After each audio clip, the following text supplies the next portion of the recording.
ଆଜ୍ଞା ଅଛନ୍ତି କି ଆଚ୍ଛା ତାଙ୍କ ଅନୁରୋଧ କ୍ରମେ ମୁଁ ଗୋଟେ ବୁଢ଼ୀ ରୋଲଟି ଏଠି ପେଶ କରିବାକୁ ଚାହୁଁଛି ଆପଣ ଅନୁମତି ଦିଅନ୍ତୁ। ହଁ ମୁଁ କହୁଛି ଆପଣ ଟିକେ ଗୋଟେ ବୁଢ଼ୀ ରୋଲ ଟିକେ କରିକି ଆପଣ ଦେଖନ୍ତୁ। ଇଏ ଯେ କେତେ ଭତ୍ତା ପାଇଲା ଭଳିଆ ନା ଡୁକୁ ଡୁକୁ ନା ଅଣ୍ଟା ବାଙ୍କି ଗଲା ଅଣ୍ଟା ତାମାନେ ତମକୁ ଅଣ୍ଟା ବାଙ୍କ ଭଲ ଲାଗେ ମାନେ ନଇଲା ବୁଢ଼ୀ ଆଉ। ଆଚ୍ଛା ଧନ୍ୟବାଦ। ପ୍ରକୃତରେ ଥରେ କ'ଣ ହେଇଛି ଆକ୍ଚୁଆଲି ଆର୍ଟିଷ୍ଟ ମାନେ ସବୁ ରାତିରେ ପ୍ରୋଗ୍ରାମ ସାରି ଫେରନ୍ତି। ମୁଁ ଥରେ ଫେରୁଥାଏ ଶୀତ ଦିନ ହେଇଥାଏ ଗୋଟେ ଦୋକାନରେ ଯାଇ ପହଞ୍ଚିଲି ସେତେବେଳେ ଟିକେ ଓଠ ଆମର ଶୁଖି ଯାଇଥାଏ। ମୁଁ କହିଲି ଆଉ ଭାଇନା ଗୋଟେ ଭେସଲିନ୍ ଦେଲ ଦେଖିଲା ବେଳକୁ ତାଙ୍କ ବୁଢ଼ୀ ମାଉସୀଟି ବଇଛି।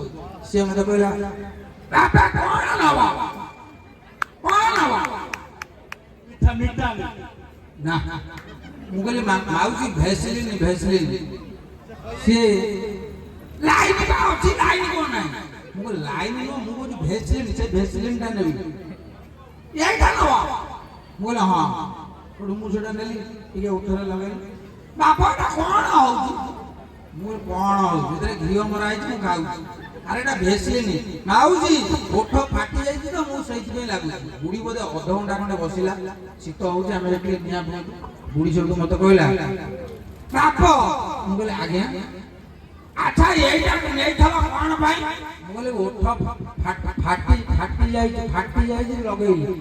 ଆଚ୍ଛା ଆଚ୍ଛା ଫଟା ଫଟି ଜାଗାରେ ଲାଗୁଛି ହଁ ଆଚ୍ଛା ମୁଁ ଗୋଟେ କଥା କହିବି ଖରା ଖାଇବନି କହିଲି କହୁନ ନା ମତେ ସେଇଟା ଟିକେ ଦଉନ ମୁଁ କହିଲି ତମ ଦୋକାନରେ ଅଛି ତମେ ନଉନ ନା ନାଇଁ ପୁଅ ପାଟି କରିବ ମୁଁ କହିଲି କ'ଣ କହୁନ ନା ମୋ ଶାଢ଼ୀ ଫାଟି ଯାଇଛି 4 ଦିନ ହେଲାଣି ଯେହେତୁ ମୁଁ ଦୀପୁଳା ନଗାଇଛି ମୁଁ କହିଲି ଏଇଟା କେବଳ ଓଠ ଫଟା ଓ ଶାଢ଼ୀ ଫଟା ନୁହଁ ମୁଁ କହିଲି ନା